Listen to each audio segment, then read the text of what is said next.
Welcome to Klick Into Purpose, where we talk about conversations that actually move people and organizations forward. I'm Nicco LoCascio, and alongside my co-host, Lara Klick, we explore what it really takes to lead well in today's world. This podcast is for leaders, professionals, and anyone who wants to communicate more clearly, build trust, and lead with intention, not just with authority. Each episode will break down real life scenarios, share practical strategies, and give you tools you can actually use whether you're leading a team, an organization, or just navigating tough conversations in your own life. Today, we're going to be talking about workforce development. So, if you're ready to learn how we can better prepare people in today's workforce, let's click into it.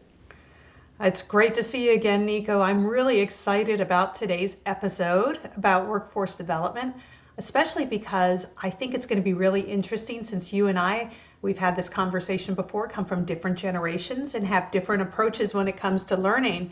And so I think that this is going to be able to give the listeners a really concrete look into how different people see learning and development and how they can adopt those skills to meet the needs of their workforce.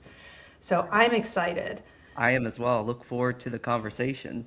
Absolutely. So I'm actually going to start with you because I know that this is something that you're very passionate about, and it's something that you're an expert in, and your expertise is something you take to other organizations.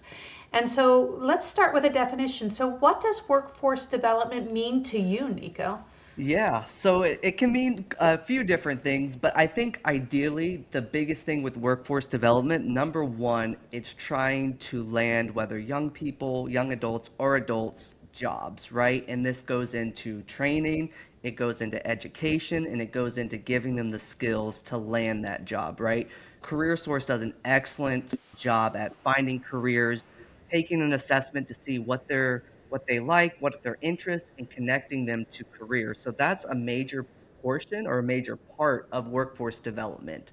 And that's a lot of data that's tracked in workforce development is how we're landing jobs. However, on the contrary, what we're not always doing a great job at tracking is once they land that job, are they staying at that job? And so, also part of workforce development is developing our people so they can retain and stay and be successful in their job. So, continuing that education, continuing that training so they can be successful and stay at their job. What about you, Laura? I know you have a lot of experience in this space as well. What is your definition of workforce development? So I actually have kind of two things that I think of when I think of workforce development. One is, of course, how you bring people into your organizations and how you develop them. And so I'm at a point in my career where I've actually brought quite a few people in, both entry level as well as into leadership positions. And how do you help that person to continue the legacy of developing the people that are going to come after them? I have people who began with me as my administrative assistant who are now vice presidents at organizations and have grown through the ranks. And I'm very proud of that. I'm very proud of having people who started with me in their first role and now are senior leaders in their own organization.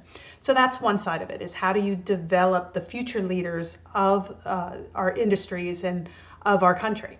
The second thing is a personal development aspect. And for that, I think that as we get into the conversation, it will be interesting to hear that slightly different perspective because this old dog has had to learn a lot of new tricks. And Mhm. so when you reach the point of your career that I'm in, you're really looking at how am I going to move into my giving back era? What does my transition into retirement look like? What is it that I want to do for others to help them to grow and succeed? But to do that, there's a whole new series of learning that we are in my generation going through. You know, I learned how to type on a electric typewriter. You had to hit backspace. I was very excited that we had correction tape at my typing class. And now I watch people in your age group and my kids' age group, and they have these phones and AI is correcting it for them. And it's such a different world. Yeah. But that's a perspective I can bring to the table as I've watched this world change.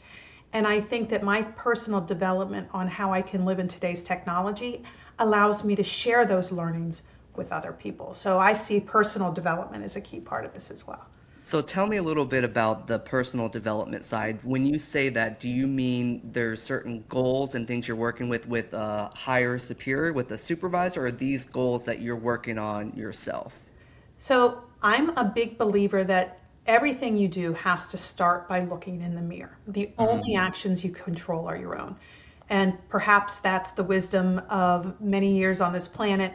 I remember my mom telling me that when I was young, and I hated hearing it.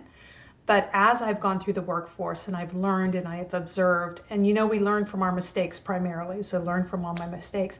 What I realized is that it has to start with me, and then I can move to thee. That being said, I do think that one of the things that is important as you gain that wisdom and that experience is to help to share that with the new generation, and hopefully they can learn from your mistakes. And I know that's a big part of what I'm doing now, whether it's through the book that I know that we talked about on this pod a while ago, where I took all those learnings and threw it into a book. Here Hmm. comes the ad. It's called Simple Doesn't Mean Easy. Get it on Amazon. Okay, I'm done with that. But it's that giving back. It's helping other people learn from your mistakes. And that's really what I think we evolve into as we mature in our careers. And so when you look at workforce development, if we can kind of circumvent some of the making your own mistakes, I think that that's a gift we can give to future generations. Yeah, I agree. What do you think as far as when someone makes a mistake? You just mentioned that. How do we recover from that?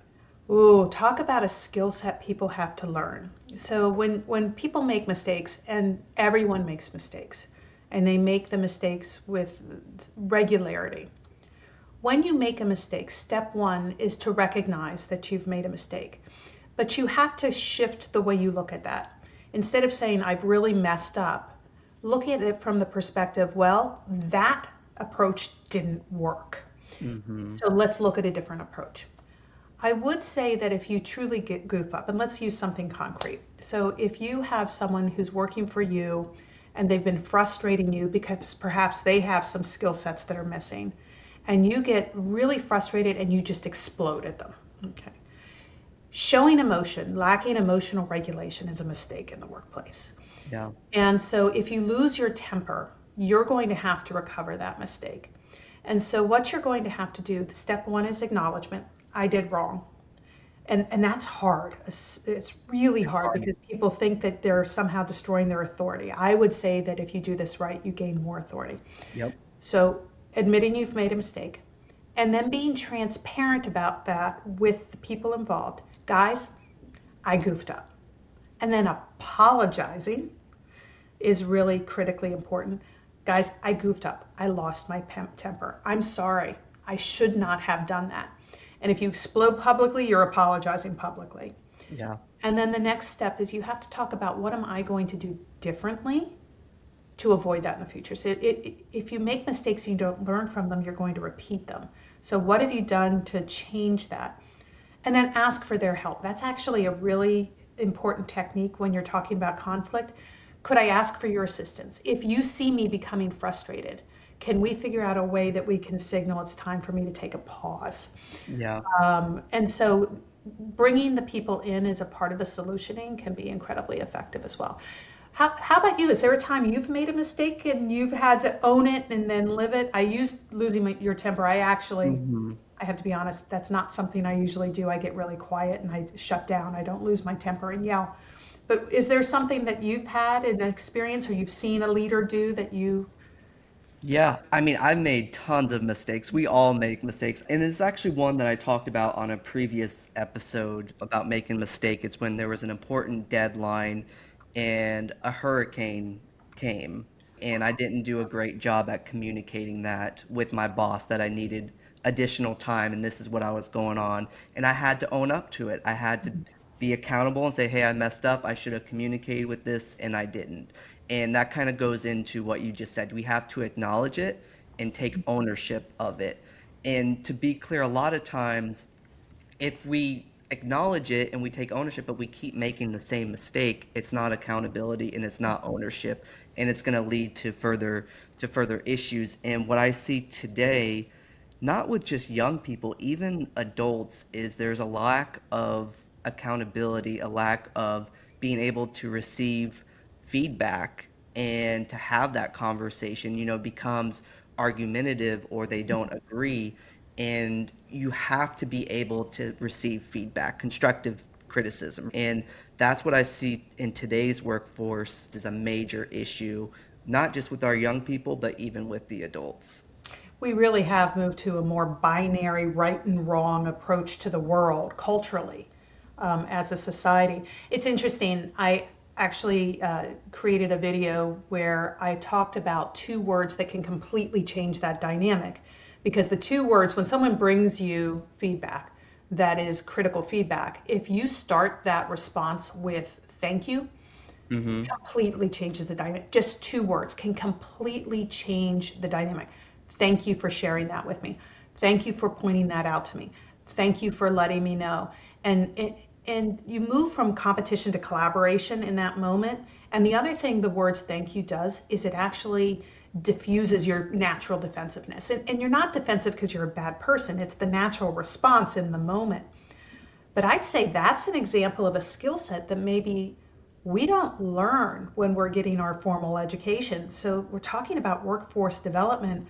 I'd say receiving negative feedback is an area of workforce development that we didn't learn in school. What are some of the things that you're seeing? Because you work with a lot of early careerists. What are you seeing as critical skill sets that maybe we don't learn in school that we have to take accountability and learn ourselves?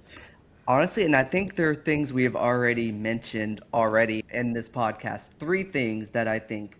Number one is learning agility, and that's those who are able to seek feedback, accept it, apply that lesson quickly, and then to adapt to new challenges. So learning agility is super important. Number two, what we also just talked about, initiative and ownership. Being able to anticipate problems, taking responsibility, going above and beyond, but also acknowledging your mistakes, acknowledging when you're wrong, and going into that also goes into learning agility to be able to seek feedback and constructive criticism as well. And then the third is emotional intelligence. In the medical field, Laura, I know you're going to talk about it, and then the working with youth, it's incredibly important that as leaders or as people in the field that we have emotional intelligence because we're going to go through challenging things. We're going to go through, where we're going to have high pressure scenarios, and we have to be able to navigate those and have conversations with our staff as well. And so I think those three are most important. I would say that I've seen is learning agility, initiative and ownership, and emotional intelligence. What would you say for you that you've seen, Laura? So, first of all, as you know, I'm on a campaign, a national campaign to take the phrase soft skills out of people's Out. mouths. Yep. I hate the phrase soft skills. So, number one, let me acknowledge that none of this is soft and it's not easy. It's very hard. Just because it sounds simple, it doesn't make it easy. It's very difficult and you have to work at this just like anything else. I would agree with you that emotional regulation Yep. is something that is vitally important. And I'm concerned that that's not something that people are learning as a Yep. part of their education. And what concerns me even more is that I don't see it consistently being learned in the home. And this is one of those places where there's a generational divide. In my world, if I didn't show emotional regulation and I sassed my parents, I regretted that very quickly. Likewise. Um, and sometimes very painfully, I would regret that. I love my parents. My parents did not abuse me. That being said, I did see the backside of a slipper a time or two when I was growing up. So I learned very quickly emotional regulation because if you sassed, you got a consequence instantaneously. Yeah. And that's really shifted. So finding the way to help our younger careerists to recognize that emotional regulation is really important. The second thing is I'm going to channel my inner Rolling Stone song. You can't always get what you want. Mm. So being aware that you're going to have to do things that you don't always like to do.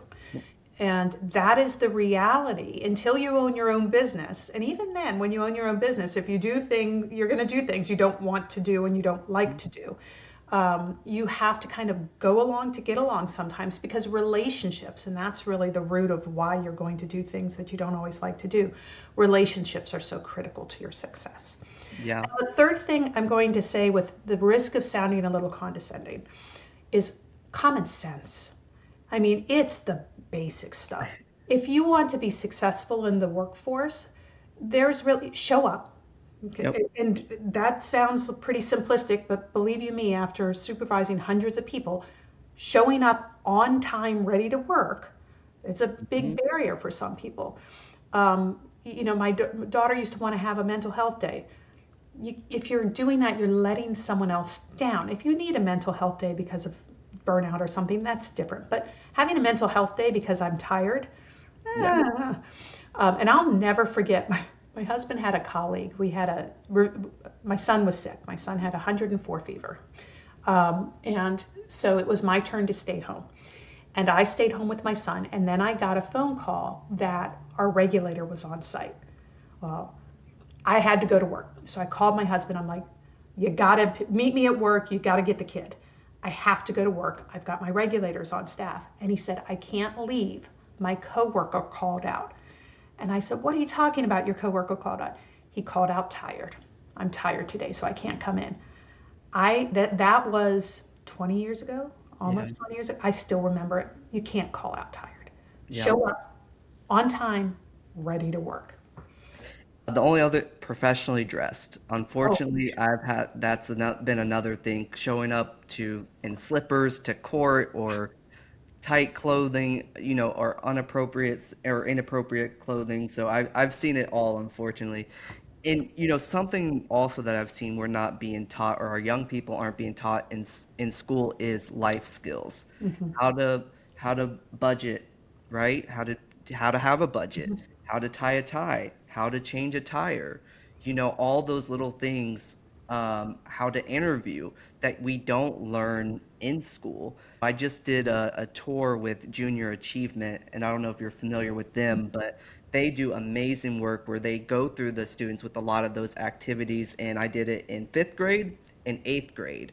And it's amazing, but it's only, so long, right? So there needs to be more of that conversation happening in the schools to prepare our young people for the workforce and for college.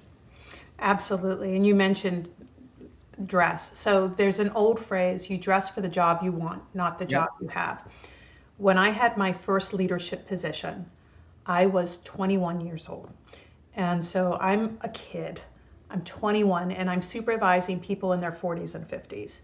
Hmm. Um, I learned incredibly quickly that I had to have a certain physical appearance. So I dressed every day. I made sure that, and I was in a human services role. So anyone in human services knows it can be a fairly dirty job. I brought Hmm. spare clothes, but I dressed for what I wanted people to think of me. There's a study that came out that was done to determine how quickly people make a first impression. Yep. And so what the science said is it was 1/16th of 1 second. Wow. 1/16th of 1 second. And the reason it was 1/16th of 1 second is that was the shortest unit of measure they had. So the human brain creates impressions of you faster than they can measure. It's not fair, but it's real. And people Yeah. need to understand that. And you hear a lot of, well, they shouldn't, they. As soon as you say they, and here's a piece of workforce development, as soon as you hear somebody talk about they, stop that conversation. Turn it around. It's not about they, it's about you. Yeah. And I have a story too that might be good for our young listeners or adults. This was back in 2019 when I was just getting into the juvenile space. I applied for a job, $15 an hour. It was not great paying. I came up in a suit, tie, professionally dressed, and like you said, first impression. I got the job. I continued to be professionally dressed, show up every day, got promoted to regional, continued to dress, show up every day, got promoted to director. And so I'm going from making $15 an hour to ended up being salary and making a good income. And so if you show up every day and you give your best effort, you're a good leader, you come professionally dressed, you're going to do great things and you're going to work your way up the company because people notice you. It shows your respect and regard for the company. Yep. And so if you think about it from the perspective of the executives, if somebody came in, and I had a lot of people that worked for me that were uniformed employees. So they were all wearing the exact same clothing because it was a uniformed position. Mm-hmm. But there's a big difference between a clean and pressed uniform Yep. and someone who just looks rumpled and messy. And so very quickly you could tell who had regard for the job based on how they presented themselves.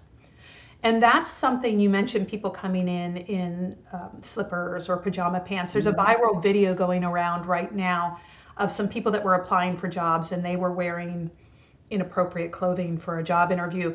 And they're showing the other people. I don't know, have you seen that video? Yep. And they're wearing suits. Yep. And the caption is, "We didn't get the job." Because it's not about the clothes, it's about the regard and the respect to the position. So that's an example of what not to do. Yeah. What are some of the other things you can think of that can very quickly derail someone that maybe people didn't talk about in their learning? Uh, Gossiping with others, showing up late, not being receptive to feedback, not be willing to learn, or not taking the initiative, learn and grow new skills, not putting yourself on a development plan. Man, there's so many. What have you found? So I would agree. The gossiping is toxic, and any leader who has any experience, he will very quickly ensure that anyone who is a gossip is exited from the organization and encouraged to find success elsewhere. And there are lots of ways that you can exit people that don't include for cause. So you can, an effective leader will begin to isolate you, will make sure that you're pulled away from the other people so that you're not poisoning the whole workforce. So yes, gossiping is a big one. Complaining all the time. Complaining, yeah. Oh, that negative Nelly is, and they may have really good points. A lot of times they do, but the way you present your concerns makes so much difference. If you're just saying what's not going to work, what can't happen, Mm-hmm. that's not anything productive and it's not contributing to the organizational success.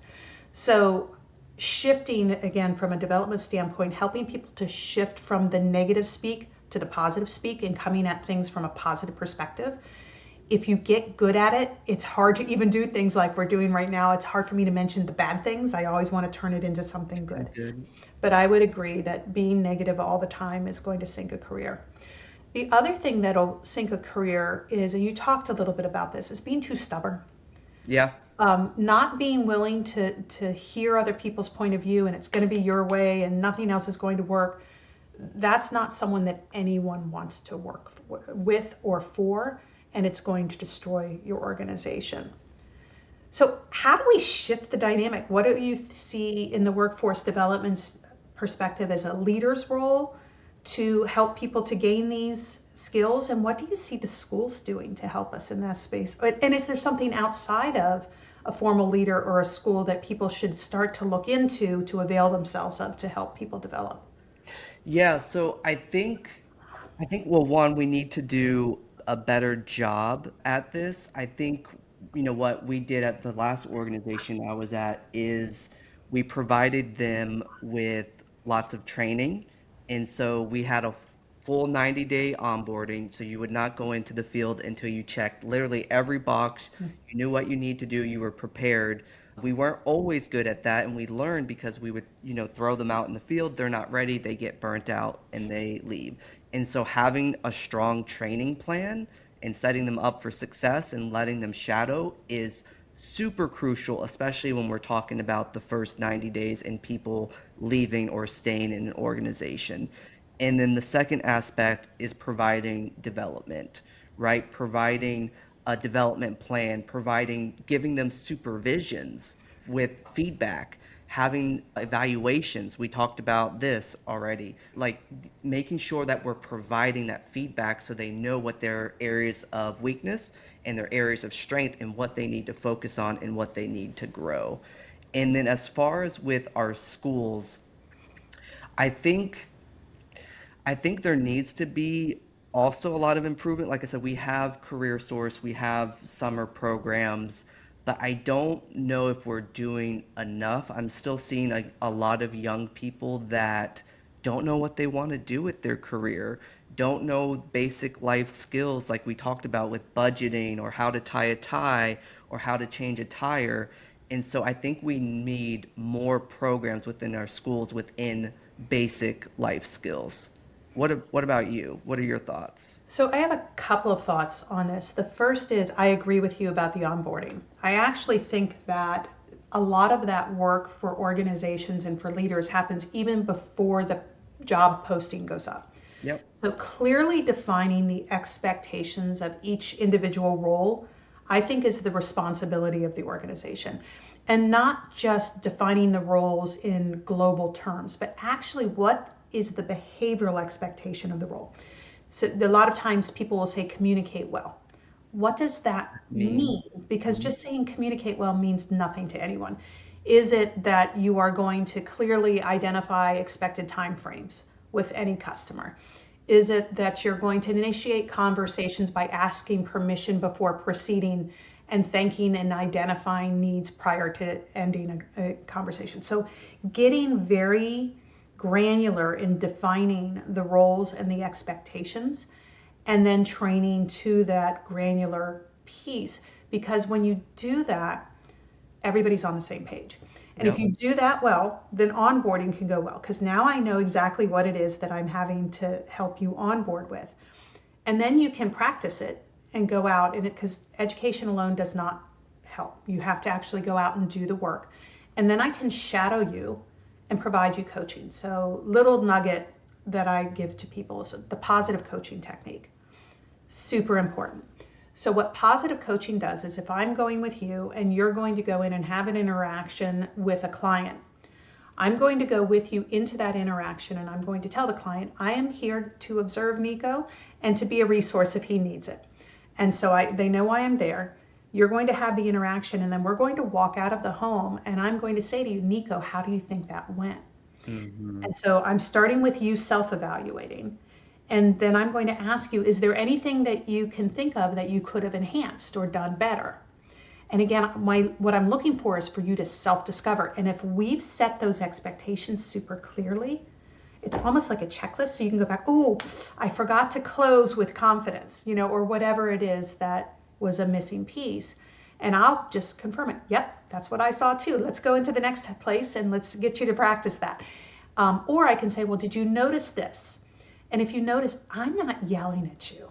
Yep. Positive coaching, coming at it from what went well. So I think that that's important. And then I used to say, and I mentioned this to you when we were talking before this podcast, if somebody's performance evaluation is a surprise, I said that to me, I failed as a leader. Yep. That's my issue. It should never be a surprise Nope. because you and I are having ongoing conversations. Hey, let's talk about what's working well. Let's talk about what I'm seeing that maybe could be enhanced. Let's talk about your concerns. Where is it that you need to grow? So that to me is really the heart, is that there's a leadership and an organizational responsibility to set people up for success. And then there's no surprises. Yeah, and like you said, it starts at onboarding, right? Day one, right? You're setting those expectations, making it clear what their role is and what you expect from them. Because if you don't, they're not gonna know and they're gonna mess up, and then you're gonna get angry. But it's a lack of your ability to Mhm. communicate clearly. What about Laura on the youth side? What have you seen anything from afar? What is your perspective on the school side? Well, so I am raising two youths. I guess they're not youths anymore. They're in their early 20s. I will tell you that I got the oldest one totally off the payroll yesterday. Woohoo! So I have two children in their early 20s. And so I've watched them going through school and the changes that they've gone through. My youngest just graduated 3 weeks ago now with his degree in computer science from a highly acclaimed university. And it was interesting, and I know this is probably going to segue us into a whole nother conversation, but it was interesting his attitude about AI. Yeah. And so when you and I talk, we use AI on an hourly basis in Yep. our lives. It's become a tool in our tool belt. The people that are going through school now, one of my worries is that because, and I understand why, we want people to have independent thought and be able to understand how to think, but AI is almost presented like an enemy. And this is to a computer science major. And so when I talked to him and I talked to his peers, all of them saw AI as something that is bad. Yep. You see that, in fact, at his school. It made national news. The School of Hospitality, that's not the name of it, but the hotel management school booed their commencement speaker who was Yep. talking about AI. Went viral. Yep, it went viral. That's a problem because the people that are going to succeed, and I'm worried that the schools aren't clearly communicating this, are not the people who shun AI. It's the people who use AI to augment their personal training and education. And so that worries me. It Yeah. really does worry me. And then the people who are using AI, because it's the enemy, they're literally just using it as what we used to use. We called them cliff notes back then. I mean, we cheated too when I was in school. Everybody cheated when they were in school. They went out and they got the cliff notes and then wrote the book report based on the cliff note, and they didn't read the book. It's a different kind of cheating. The problem is AI now, when you use that in lieu of even doing the mental acuity required to take cliff notes and turn it into a summary, because it's not seen as a tool but the enemy, we're not teaching people how to use it to augment their own thought process. So that how AI is being used with the kids coming out of school worries me a little bit. So here's an interesting dynamics, Laura. And so with our younger people, like we're talking about middle and high school, there's a big push to learn AI. They had Tampa Bay Tech Week a few months ago, I think a month or two, and that was a huge discussion. And so much so, based on the research, I'm doing a summer program with the Skill Center based on AI. But on the contrary, when we're talking about college, it's an issue. Yeah. And so it's like you said, it's seen as the enemy or is it seen as a threat?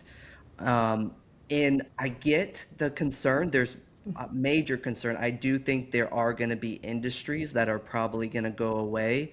A lot of customer service or restaurant industries are already being heavily impacted. You're seeing these big AI companies like Meta and Uber and some of the Fortune 500 companies starting to cut down. So it is going to impact the workforce, but like you said, it's also a tool, but we have to use it correctly. It should never be used to go against your integrity, to cheat, to have it write your paper, right? That's not what we're talking about. We're talking about as a tool to set you up for success. And so knowing how to use AI.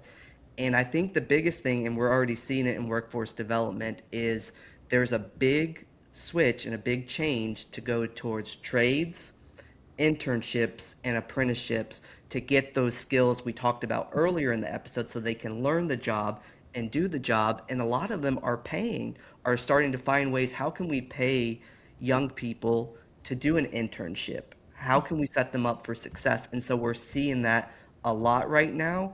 And I think we're going to see a lot of the colleges and universities focusing on that because they're struggling with enrollment. They have a lot of struggles. So I think there's going to be some shifts in the landscape we're seeing in the colleges and universities. I think so too. I think that the other element of this is, and you mentioned customer service roles, and as you know, that's my wheelhouse is looking at customer service. So AI agents Yep. are absolutely, if you make a call now, you're going to go through an AI agent. It's 95% of the time. The issue is that there are still going to be things that AI cannot fix because Nope. critical thinking is still a human skill set. Now, my husband will argue with me that that's also going to come out of AI, but I think that's a little while away because humanity is Still a need critical human. part of critical thinking. And Yep. so in interpreting how other people are responding to things, that's something that we're still pretty far away.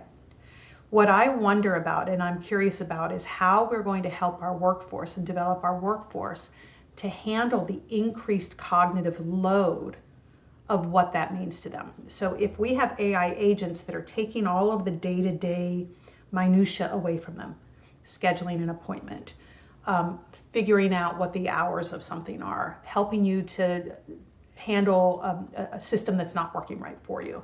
And they're taking all of those kind of day-to-day smaller tasks away from our humans that have to be a part of the conversation. Then what happens is twofold. One is the people that are still necessary when that person gets to them, they don't get any wins. Yeah. They're taking on that person who's been screaming into their phone, I want a human, I want a human, I want a human. And so they're already getting an elevated human being who's just going to blister them, and it's going to be a real problem. So the level of critical thinking necessary and the cognitive load necessary to fully resolve that is much higher than it is before all the smaller tasks are Yeah. taken away. And then the other thing is they're only going to deal with negativity.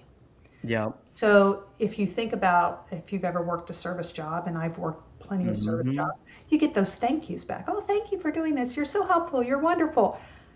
That kind of goes away, and you have someone screaming from moment one, I want to talk to a manager. What is that going to do in terms of burnout? Hmm. Right? Yeah, What do you think? it's a major issue because you don't have that human aspect, and I think more people are frustrated by it than like it right now. I do think the AI is going to get better. It's getting better every day, but it's not where it needs to be, and people are frustrated. Mhm. Where I think the biggest challenge is the restaurant industry. I mean, you go up to McDonald's and Wendy's, it's all AI now. There's a coffee shop in Tampa. I'm blanking on the name, but someone showed me a video. They have a robotic arm that will make you the coffee. There's still a person there, but it does it all.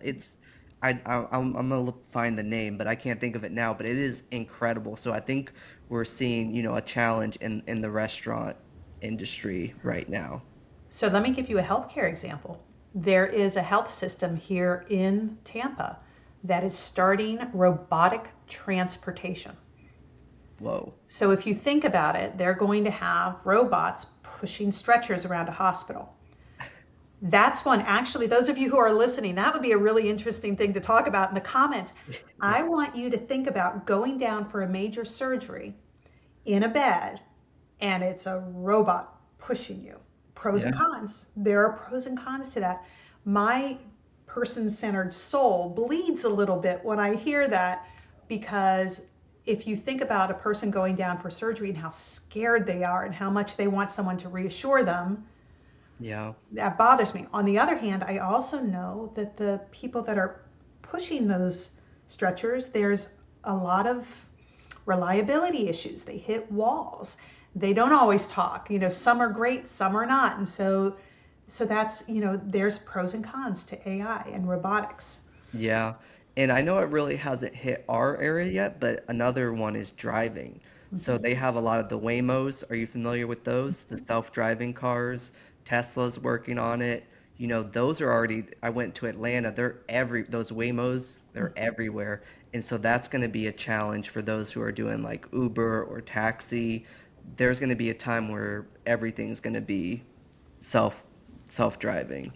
There absolutely is. And it will be interesting to see which industries are touched more heavily than others.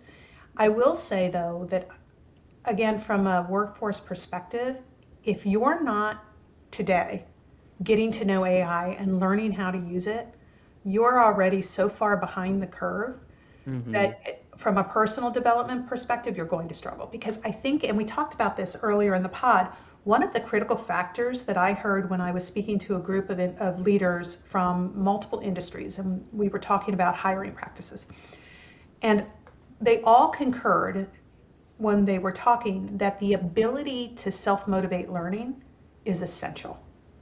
And so I don't know about you, but I've hit snags in technology and snags in doing research, and being able to understand AI well enough to reach out to them and have AI coach me through the issue. And I'm learning the whole time, because once you coach me, okay, maybe not once anymore, but once or twice, I get it. And now I don't need someone to coach me through that. But having the ability to know how to prompt an AI tool to help coach you through a dilemma or a barrier, I think is a skill set that people need today, no matter what their job is. That's a good point, Laura. And maybe there's a better term, but I like to use go-getter. This is someone who will try to figure out the answers. We'll go to YouTube, we'll research the topic before just coming to you and just asking you questions. What do I need to do? If you have exhausted all options, you've done your research, and then you go to someone, and that's another thing. But being a go-getter and not having to be micromanaged all the time, that is a huge skill for our young people and for our adults that are in the workforce right now.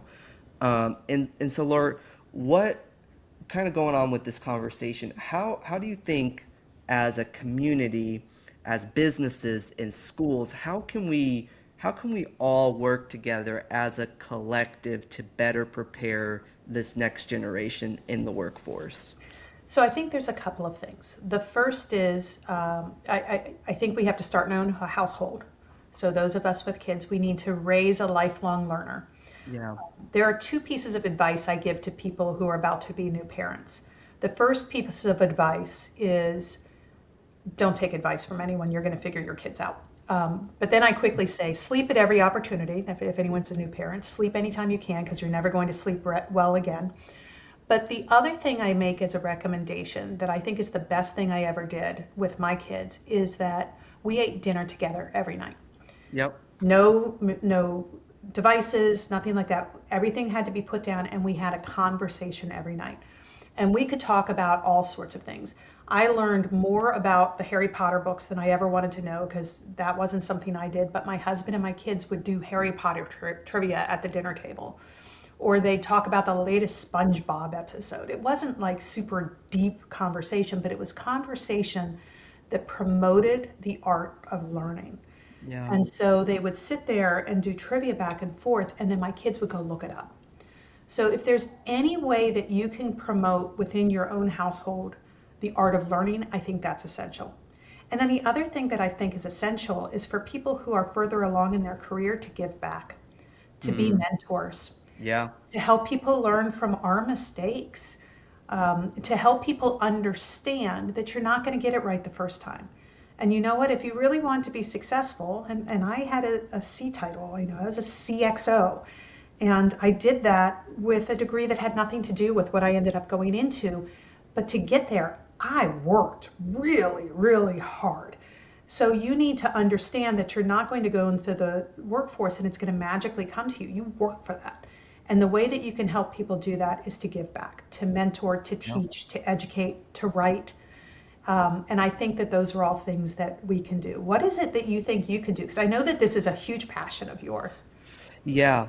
So first, I want to kind of give kind of what you were speaking to, Laura, just a shout out to Career Source. And I don't know if you're familiar with this.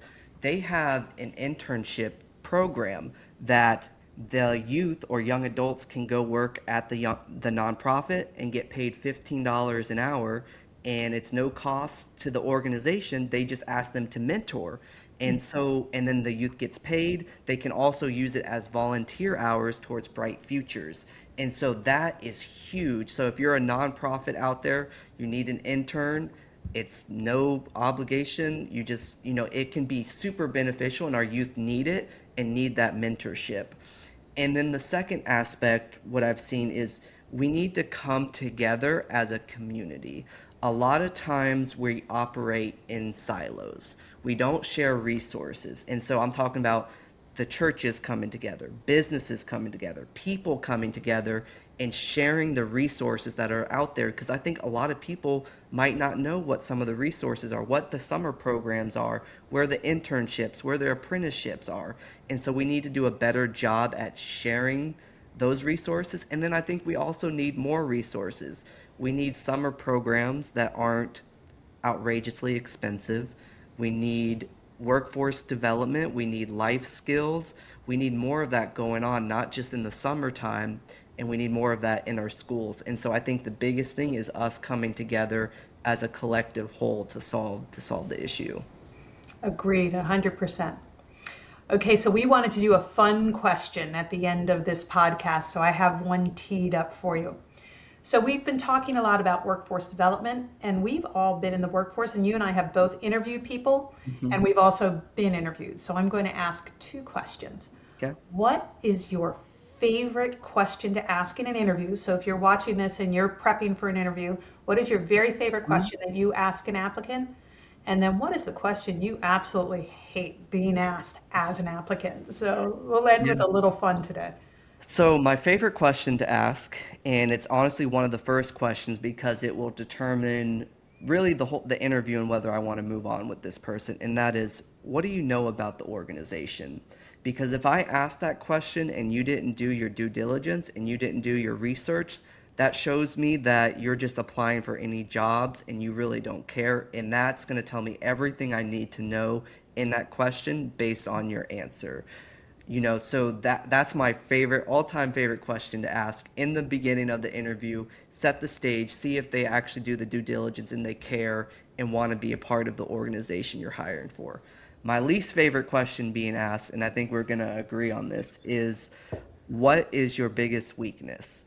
And I hate this question because, one, why would you tell your biggest weakness to someone that you're trying to get a job with, right? And the second is, it's just a cop out answer because you're taught, don't say your weakness, make it seem like a strength, and I just hate the question. What about you, Laura? So I'm going to agree on what is your biggest weakness. I hated it, hated it, hated it. And I never asked it. And I've interviewed an awful lot of people in my career. I asked a different one. I would ask, what questions have I not asked you that you think you should know? And you'd be amazed at how many people, because I intentionally didn't ask about weaknesses, would say, well, you didn't ask me what my biggest weakness was, because they had practiced that answer. And that was an immediate disqualifier for me because Yeah. it showed a lack of critical thinking, because I didn't ask you on purpose. Don't share a weakness. But my other question that I absolutely love that I asked 100% of the time was, give me an example of a time where you've had to bend or break the rules to meet a customer's Hmm. needs. And that's my critical thinking question. And if you say, well, I never break the rules, I'm not looking for that because everybody breaks the rules. And if Yeah. you say, well, my supervisor told me not to do this specific thing and I did it anyway, uh, you're obstinate. I'm not going Yeah. to hire you. I'm looking for that person who bent the rules. And so that tells me that you can critically think through every moment. And so that was my very favorite question to ask. That's a good one. Yeah. Yeah. So I know that we're hitting time and we try to keep this to about 45 minutes. So I hope that this discussion was helpful to you and our discussion of workforce development, personal development, and what needs to happen to move forward in the workforce. If you enjoyed this, I hope that you'll give us 5 stars, give us a thumbs up. Throw some comments down into the questions below.